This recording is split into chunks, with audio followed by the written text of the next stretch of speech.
دن پر ایمان رکھنے کا کیا معنی ہے کہ اس کو مرنے کی فکر ہے اور اللہ کے سامنے پیش ہونے کا اس کو احساس ہے کہ میں نے اللہ کے سامنے پیش ہونا ہے، اپنے مال کا بھی حساب دینا ہے، اپنی زندگی کا بھی حساب دینا ہے، کمایا کہاں سے تھا، خرچ کہاں کیا تھا، اور جس کا پتہ تھا اس پر عمل کیا کیا تھا. اس چیز کا ہر وقت احساس رہنا چاہیے انسان کو. من آمن باللہ والیوم الآخر واقام الصلاۃ، اور نماز قائم کرتا ہے. اس کی ایسے لوگ دیکھے مسجدوں کو چندہ دے دیتے ہیں، مسجدوں میں قالین ڈلوا دیتے ہیں، لیکن وہ سمجھتے ہیں کہ ہم نے کام کر دیا اور ہمارا کوئی اور اس کے علاوہ کام نہیں. نہیں میرے بھائیو، نماز پڑھنا ضروری ہے، نماز پڑھنا ضروری ہے. نماز کے بغیر یقین جانیے رسول اکرم صلی اللہ علیہ وسلم نے فرمایا ہے کہ جتنے انسان نیکی کام کرتا ہے نا وہ اس کے محفوظ ہوتے ہیں، لیکن قیامت والے دن ہوگا یہ، اللہ رب العزت فرمائیں گے کہ اس بندے کی نماز دیکھو پوری ہے یا نہیں. اور وہ مسجد میں آئے، جوانوں کو، بچوں کو، خواتین کو، بوڑھوں کو اور جوانوں کو، سب کو مسجد میں آنے کی دعوت دی جائے اور مسجد میں ان کے لیے ماحول بنایا جائے، تعلیم کا، تربیت کا، تزکیے کا، اصلاح کا. یہ بہت ضروری ہے. اور اس کے لیے مسجد کے اندر ایسا بھی انتظام ہونا چاہیے، درس قرآن ہو، درس حدیث ہو، اور مسجد کے ساتھ کوئی ایسا سسٹم ہونا چاہیے کہ اگر کوئی وہاں آتا ہے ضرورت مند تو اس کی مدد کر دی جائے. اور اگر کوئی ایسا محلہ ہے، یہ تو ماشاءاللہ پوش آبادی ہے، اگر کوئی ایسا محلہ ہے وہاں مستحق اور کوئی ضرورت مند ہے تو اس کی مدد کرنی چاہیے. یہ بھی کام مسجد کے ساتھ ہونا چاہیے. یہ مسجد کی اصل آبادی ہے. اعوذ باللہ من شرور انفسنا وسیئات اعمالنا من يهده الله فلا مضل له ومن يضلل فلا هادي له واشهد ان لا اله الا الله وحده لا شريك له واشهد ان محمدا عبده ورسوله وبعد. اصحاب الفضیلہ، علماء کرام، بالخصوص فضیلت الشیخ مولانا عبدالرشید ضیاء صاحب اور فضیلت الشیخ اخونا الکریم مولانا عابد مجید مدنی صاحب، اور عزت مآب مہمانان گرامی، بالخصوص گرامی منزلت مہر عبداللہ صاحب اور ان کے برادر مہر عطاء الرحمان صاحب اور ان کے رفقاء میاں بشارت گیل صاحب اور دیگر جو ان کے ساتھ نیکی کے کاموں میں شریک اور معاون ہیں، اور وہ تمام احباب گرامی جو اس مجلس کے اندر تشریف فرما ہیں. واقعتاً یہ بڑا سعادت کا اور خوشی کا موقع ہے کہ اس زمین کے اوپر، یہ جو قطع زمین ہے، یہاں اللہ کے گھر کی بنیاد رکھی جا رہی ہے. اور رسول اکرم صلی اللہ علیہ وسلم کا فرمان ہے کہ اللہ رب العزت کو روئے زمین پر جو سب سے زیادہ محبوب اور پسندیدہ جگہ ہے وہ یہی مسجد ہوتی ہے، جہاں مسجد بنائی جاتی ہے اللہ کی عبادت کے لیے، اللہ کا نام لینے کے لیے، اللہ کی توحید بیان کرنے کے لیے، رسول اللہ صلی اللہ علیہ وسلم کی سنت بیان کرنے کے لیے. جہاں مسجد بنائی جاتی ہے یہ جگہ اللہ رب العزت کو سب سے زیادہ محبوب جگہ ہوتی ہے. اور رسول اکرم صلی اللہ علیہ وسلم نے جو دعا سکھائی ہے ہمیں اذان کے بعد، یہ اذان جو ہے یہ اسلام کی مکمل دعوت ہے. اسلام کی دعوت کیا ہے؟ جو اذان میں ہر روز ہم سنتے ہیں، 5 بار سنتے ہیں، یہ اسلام کی مکمل دعوت ہے. اس میں کیا ہے؟ اس میں اللہ کی بڑائی کا اعلان ہے. دنیا میں جتنے بھی بڑے ہیں، دنیا میں جتنے بھی بڑے ہیں، ان کی بڑائی صرف مزعوم ہے، گمان ہے. حقیقت میں بڑائی اگر ہے تو صرف اللہ کے لیے ہے. اللہ اکبر. سب سے بڑا وہ ہے. کوئی قوت کے لحاظ سے، کوئی فوجی قوت کے لحاظ سے، اسلحے کی قوت کے لحاظ سے، کوئی اقتصادی قوت کے لحاظ سے دنیا کا بڑا اس کو سمجھا جاتا ہے، وہ کوئی بڑا نہیں. اس کائنات میں بڑا ہے اللہ رب العزت. اور رسول اکرم صلی اللہ علیہ وسلم کو یہی حکم دیا گیا تھا جب آپ صلی اللہ علیہ وسلم کو نبوت کے بعد رسالت کا منصب سونپا گیا تو انہیں یہی کہا گیا تھا، یا ایھا المدثر قم فانذر، اے چادر میں لپٹ کر سونے والے، لیٹنے والے، کھڑے ہو جائیں. فانذر، اور لوگوں کو خبردار کر دے، آگاہ کر دے. لوگ سوئے ہوئے ہیں، لوگ غفلت میں ہیں، لوگ بالکل بے ہوش ہیں، بدہوش ہیں، ان کو خبردار کر دیں، جگا دیں ان کو. وَرَبَّكَ فَكَبِّرْ، اور اپنے رب کی بڑائی کا اعلان کر دیں. اس کائنات کے اندر بڑائی ہے تو اللہ کی بڑائی ہے. وَكَبِّرْهُ تَكْبِيرًا وَلَهُ الْكِبْرِيَاءُ فِي السَّمَاوَاتِ وَالْأَرْضِ وَهُوَ الْعَزِيزُ الْحَكِيمُ. تو اللہ کی بڑائی کا اعلان کرنا کہ اللہ سب سے بڑا ہے، یہ صرف ایک لفظ نہیں ہے جو انسان منہ سے ادا کر دیتا ہے، بلکہ یہ ایک حقیقت ہے جس کا ادراک اور جس کا احساس اور شعور ہمارے اندر ہونا چاہیے. ہم اللہ رب العزت کو سب سے بڑا جانے، مانے، سمجھے، اور جو چیز اللہ کے ساتھ جڑی ہوئی ہے اس کو بھی پھر بڑا مانے.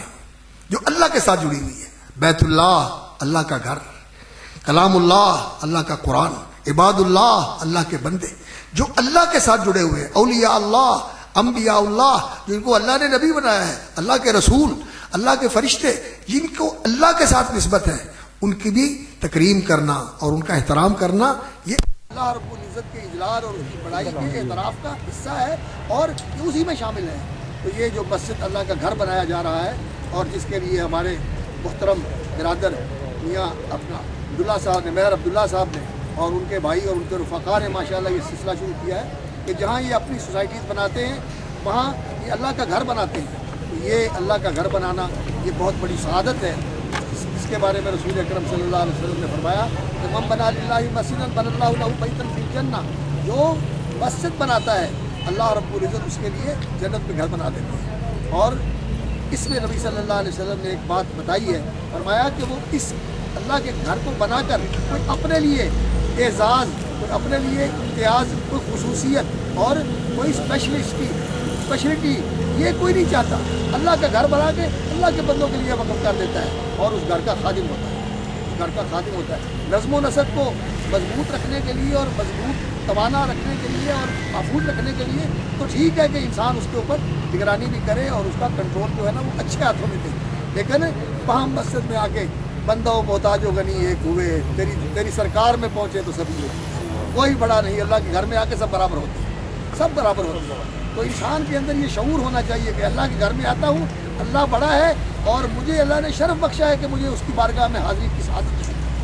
یقین جانیے یہ بہت بڑا اعزاز ہے کہ انسان مسجد میں آئے اور اسے اللہ کی بارگاہ میں جھکنے کا اور اللہ سے ہم کلام ہونے کا اللہ تعالیٰ شرف نصیب کرے، یہ شرف ہے۔ ہم اگر کسی بڑے آفیسر کو ملتے ہیں، کسی سیکٹری کو ملتے ہیں، گورنر کو یا صدر کو یا وزیر اعظم کو ملتے ہیں تو ہم سمجھتے ہیں کہ ہمارے لیے بہت بڑا اعزاز ہے۔ تو اللہ رب العزت وہ ذات عالی ہے جو پوری کائنات کا فرما روا ہے، الملک الحق، اور پوری کائنات کو سنبھالنے والا اور کنٹرول کرنے والا اور چلانے والا ہے۔ ہم اس کی بارگاہ میں آ کے اس سے ہم کلام ہوتے ہیں، اسے مناجات کرتے ہیں اور اس کے سامنے اپنی نیاز مندی اور اپنی بندگی اور اپنی اللہ کے ساتھ محبت کا اظہار کرتے ہیں۔ تو اللہ رب العزت یہ نہیں کہ یہاں دھکے پڑتے ہیں، یہ نہیں کہ یہاں ہٹو بچو کے لیے لوگوں کو دھتکارا جاتا ہے اور لوگوں کو پیچھے ہٹایا جاتا ہے، پروٹوکول لگا ہوا ہے اور روٹ لگا ہوا ہے اور یہاں تم آ نہیں سکتے، کھڑے نہیں ہو سکتے، نہیں۔ اللہ اکبر۔ رسول اکرم صلی اللہ علیہ وسلم نے فرمایا جب بندہ آگے نماز کے لیے کھڑا ہوتا ہے تو اللہ اپنی رحمتوں کے ساتھ اس کی طرف متوجہ ہو جاتا ہے، اللہ عرش پر ہے۔ اس کے باوجود جو نمازی ہوتا ہے اللہ رب العزت کی رحمتیں اس کے سامنے ہوتی ہیں اور اللہ تعالیٰ کے جلوے اس کے سامنے ہوتے ہیں۔ اور رسول اکرم صلی اللہ علیہ وسلم نے فرمایا پھر اس کو قبلے کی طرف منہ کر کے جھکنا نہیں چاہیے کہ اللہ رب العزت اپنی رحمتوں اور اپنے جلووں کے ساتھ اس کے سامنے ہے، اللہ کا ادب اور اللہ کی تعظیم کرنی چاہیے۔ اور اسی طرح جب وہاں نماز کے اندر انسان کھڑا ہوتا ہے تو انسان کو آنکھیں نیچی رکھنی چاہیے، آسمان کی طرف نگاہ نہیں اٹھانی چاہیے، یہ بے ادبی ہے، یہ بے ادبی ہے، نگاہ آسمان کی طرف اٹھانا۔ اور اللہ اکبر، یہ نماز انسان کے لیے بہت بڑا احساس ہے اور دین کی یہ اساس ہے، دین کی بنیاد ہے نماز۔ عماد الدین رسول اکرم صلی اللہ علیہ وسلم نے فرمایا ہے اگر نماز ہے تو دین ہے اور اگر نماز نہیں ہے تو دین نہیں ہے۔ اس لیے میں کہوں گا ہمیں سب کو یہ کوشش کرنی چاہیے اپنے گھروں میں اپنی اولادوں کے ساتھ اور اپنے متعلقین کے ساتھ کوشش کرنی چاہیے کہ ہم ان کو نمازی بنائیں، ان کو نمازی بنائیں، نمازی بنیں۔ اس سے دین زندہ رہتا ہے، اس سے دین توانا رہتا ہے، اس سے دین پھلتا پھولتا ہے اور انسان کی زندگی کے اندر نور بن جاتا ہے، زندگی بن جاتا ہے اور اطمینان اور سکون کا سبب بن جاتا ہے۔ اور اگر نماز زندگی سے نکل جائے یقین جانیے کہ دین باقی نہیں رہتا، دین باقی نہیں رہتا۔ رسول اکرم صلی اللہ علیہ وسلم کا فرمان ہے کہ سب سے پہلے جب انسان کا دینی زوال شروع ہوتا ہے تو کیا ہوتا ہے کہ اس کی نماز میں خشوع نہیں رہتا، اس کی نماز کا خشوع ختم ہو جاتا ہے۔ اور لوگ نماز پڑھتے ہیں لیکن خشوع والی نماز پڑھنے والا کوئی نہیں ہوتا، ایسے بے دلی کے ساتھ اور ایسے روٹینزم کے ساتھ نماز پڑھتے ہیں۔ خشوع والی نماز فرمایا یہ دینی زوال کا آغاز ہے اور سب سے آخر میں جو چیز دینی زوال کا باعث بنتی ہے اور انسان کے پاس دین کا کچھ نہیں رہتا وہ یہ ہے کہ اس کی زندگی نکل جائے۔ زوال یہیں سے شروع ہوتا ہے کہ نماز کا خشوع ختم ہو گیا اور اس کی انتہا یہ ہوتی ہے کہ انسان کی زندگی کے اندر سے نماز نکل گئی۔ تو اس لیے میرے بھائیوں رسول اکرم صلی اللہ علیہ وسلم نے فرمایا ہے ہمارا بھی بناء المساجد فی الدور، گھروں کے اندر، محلوں کے اندر، سوسائٹیوں کے اندر مسجدیں بنانے کا حکم دیا ہے اور فرمایا وَأَن تُنَظَّفَ وَأَن تُطَيَّبَ، مسجدوں کو صاف ستھرا رکھا جائے۔ اس لیے میں کوشش کرتا ہوں کہ اپنے احباب جو مسجد بنانے والے ہیں ان سے کہوں کہ یہ طہارت خانے وغیرہ جو چیزیں ہوتی ہیں نا، ان کو ذرا ایسا بنایا جائے کہ ان کا جو کوئی اس طرح کا ماحول ہوتا ہے، بو وغیرہ ہوتی ہے، وہ مسجد کی طرف نہ جائے. ان کو ایسی جگہ پہ بنائیں جہاں مسجد کا ماحول ان کے ساتھ آلودہ نہ ہو، مسجدیں خوشبودار رہیں، مسجدیں پاکیزہ رہیں.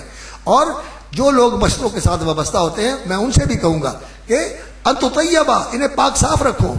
جب ابراہیم علیہ السلام نے اور حضرت اسماعیل علیہ السلام نے اللہ کے کہنے پر گھر بنایا تو اللہ رب العزت نے ان سے فرمایا اللہ اکبر، طہرا بیتی للطائفین والعاکفین والرکع السجود، طہرا بیتی للطائفین والقائمین والرکع السجود. طواف کرنے والوں کے لیے، رکوع و سجود کرنے والوں کے لیے، یہاں آ کر قیام کرنے والوں کے لیے میرے گھر کو پاک رکھو. گھر کو پاک رکھنے کا یہ معنی ہے ایک تو مسجد کا تقدس ملحوظ رکھا جائے، جب بھی کوئی مسجد میں آئے مسجد کی عظمت کو ملحوظ رکھے، وہاں آ کے اپنی آواز کو پست کر لے کہ یہ اللہ کا گھر ہے، یہ اللہ کا گھر ہے. یہاں اونچی نہیں بولنا، یہاں اونچی نہیں بولنا، اور یہاں کسی پر چودر نہیں جگانی، اور کسی کو غلط نہیں کہنا، کسی کو پیچھے نہیں دھکیلنا. حتیٰ کہ رسول اکرم صلی اللہ علیہ وسلم نے فرمایا ہے کہ جو مسجد میں آتا ہے پہلے وہ پہلی جگہ پہ بیٹھ جائے، اور کسی کے لیے یہ حق نہیں ہے کہ وہ اپنی جگہ مسجد میں مخصوص کرے کہ وہاں میں نے بیٹھنا ہے. اپنے لیے جگہ مخصوص کرنے کا کسی کو حق نہیں، جو پہلے آئے وہاں بیٹھ جائے، اور کسی کو اٹھانا پھر اس کو پیچھے کر دینا یہ قطعاً غلط بات ہے. مسجد میں جو آئے جہاں اس کو جگہ مل گئی ہے وہ بیٹھ جائے. اور رسول اکرم صلی اللہ علیہ وسلم نے فرمایا یہ جو آنے والے ہیں مسجد کے اندر یہ سارے اللہ کے مہمان ہوتے ہیں، مہمان کی عزت کرنی چاہیے. اس لیے جو مسجدوں میں کام کرتے ہیں انہیں اللہ کے ان مہمانوں کی عزت کرنی چاہیے. اور جو مسجد میں آتے ہیں رسول اکرم صلی اللہ علیہ وسلم نے فرمایا کہ اللہ تعالیٰ ان کے لیے جنت کے اندر مہمانی تیار کرتے ہیں، ریفریشمنٹ ان کے لیے جنت میں تیار ہوتی ہے. یہ دنیا کی ریفریشمنٹ تو ہم لیتے رہتے ہیں، لیکن جنت کے اندر اللہ تعالیٰ ان کے لیے جنت کے اندر مہمانی اور ریفریشمنٹ کا انتظام کر دیتے ہیں. تو جنت کے اندر گھر بنانے کے لیے اور جنت کے اندر اپنے آپ کو رسول اکرم صلی اللہ علیہ وسلم کی رفاقت میں آپ کے صحابہ کے ساتھ اکٹھا کرنے کے لیے انسان کو مسجدوں کو آباد کرنا چاہیے. رسول اکرم صلی اللہ علیہ وسلم کی ایک حدیث سنا کر میں بات ختم کرتا ہوں. رسول اکرم صلی اللہ علیہ وسلم نے فرمایا کہ اللہ رب العزت قیامت والے دن فرمائیں گے این جیرانی، میرے پڑوسی کہاں ہیں، میرے پڑوسی کہاں ہیں. تو فرشتے کہیں گے یا اللہ کون تیرا پڑوسی ہو سکتا ہے، تو تو عرشوں کے اوپر ہے، عرش کے اوپر ہے، اور تیرا پڑوسی کون ہو سکتا ہے. تو رسول اکرم صلی اللہ علیہ وسلم نے فرمایا میرے پڑوسی کون ہیں، این عمار المساجد، کہاں ہیں مسجدوں کو آباد کرنے والے، لاؤ ان کو، یہ میرے پڑوسی ہیں، یہ میرے گھروں کو آباد کرتے ہیں. تو مسجد کو آباد کرنا، اور مسجد کی آبادی صرف یہ نہیں ہے کہ بلڈنگ بنا دیں، مسجد کی آبادی صرف یہ نہیں ہے کہ اس کے رنگ و روغن کر دیں، مسجد کی آبادی صرف یہ نہیں ہے کہ اس میں قالین بچھا دیں، اے سی لگا دیں، یہ کر دیں. یہ مسجد کی آبادی نہیں ہے. مسجد کی آبادی جو ہوتی ہے وہ اللہ کے ذکر کے ساتھ ہوتی ہے، وہ علم اور تعلیم کے ساتھ ہوتی ہے، وہ تزکیہ اور تربیت کے ساتھ ہوتی ہے. یہ مسجد کی اصل آبادی ہے. رسول اکرم صلی اللہ علیہ وسلم نے جب مسجد نبوی بنائی تو وہ اتنی شاندار بلڈنگ نہیں تھی، اوپر کھجور کی ٹہنیوں کی چھت تھی، اور کسی سیمنٹ کے بغیر صرف پتھر جوڑے ہوئے تھے، جیسے آپ پہاڑی علاقوں میں دیکھتے ہو کہ لوگ دیوار بناتے ہیں، چھوٹے موٹے پتھر جوڑ کے وہ دیوار کھڑی کر دیتے ہیں. ایسی مسجد کی دیوار تھی. اور جو قبلے کی دیوار تھی وہاں رسول اکرم صلی اللہ علیہ وسلم نے کھجوروں کے تنے ایک ساتھ جوڑ کے اس دیوار کو بنایا ہوا تھا. اور جب بارش ہوتی تھی تو مسجد ٹپکتی تھی، اور نیچے رسول اکرم صلی اللہ علیہ وسلم نے موٹی دانوں والی ریت بچھائی ہوئی تھی. جو سعودی عرب میں رہے ہیں ان کو پتا ہے کہ وہاں ریت ہوتی ہے جو کنکروں والی، موٹے موٹے دانوں والی، تو وہ بچھائی ہوئی تھی. اور کئی دفعہ ایسا ہوتا تھا کہ بارش ہوئی اور رسول اکرم صلی اللہ علیہ وسلم نے اس گیلی زمین کے اوپر سجدہ فرمایا، اور آپ صلی اللہ علیہ وسلم کی پیشانی مبارک پر اس کے اثرات ہوتے تھے، اور وہ ریت جو ہے آپ صلی اللہ علیہ وسلم کے ماتھے مبارک کے اوپر لگی ہوئی ہوتی تھی. تو ایسی مسجد تھی رسول اکرم صلی اللہ علیہ وسلم کی. آج ہم مسجدوں کے اوپر خرچ بہت کرتے ہیں، بلڈنگوں کے اوپر، اس کی زیب و زینت کے اوپر، لیکن اس کی آبادی کے اوپر توجہ نہیں دیتے. اس کی آبادی علم و ایمان کے ساتھ ہے، اس کی آبادی دین کی تعلیم و تربیت کے ساتھ ہے، تزکیے کے ساتھ ہے. ایسا ماحول ہونا چاہیے. اور ایک میں اور چیز کا بھی اضافہ کرتا ہوں اس کے ساتھ کہ مسجد کو ایسا بنانا چاہیے کہ یہ محلے کے ساتھ جڑے، محلے کو جوڑے اپنے ساتھ، محلے والوں کو بلائے، محلے والوں کو دعوت دے، اور وہ مسجد میں آئے. جوانوں کو، بچوں کو، خواتین کو، بوڑھوں کو، اور جوانوں کو، سب کو مسجد میں آنے کی دعوت دی جائے، اور مسجد میں ان کے لیے ماحول بنایا جائے تعلیم کا، تربیت کا، تزکیے کا، اصلاح کا. یہ بہت ضروری ہے. اور اس کے لیے مسجد کے اندر ایسا بھی انتظام ہونا چاہیے، درس قرآن ہو، درس حدیث ہو، اور مسجد کے ساتھ کوئی ایسا سسٹم ہونا چاہیے کہ اگر کوئی وہاں آتا ہے ضرورت مند تو اس کی مدد کر دی جائے. اور اگر کوئی ایسا محلہ ہے، یہ تو ماشاءاللہ پوش آبادی ہے، اگر کوئی ایسا محلہ ہے وہاں مستحق اور کوئی ضرورت مند ہے تو اس کی مدد کرنی چاہیے. یہ بھی کام مسجد کے ساتھ ہونا چاہیے.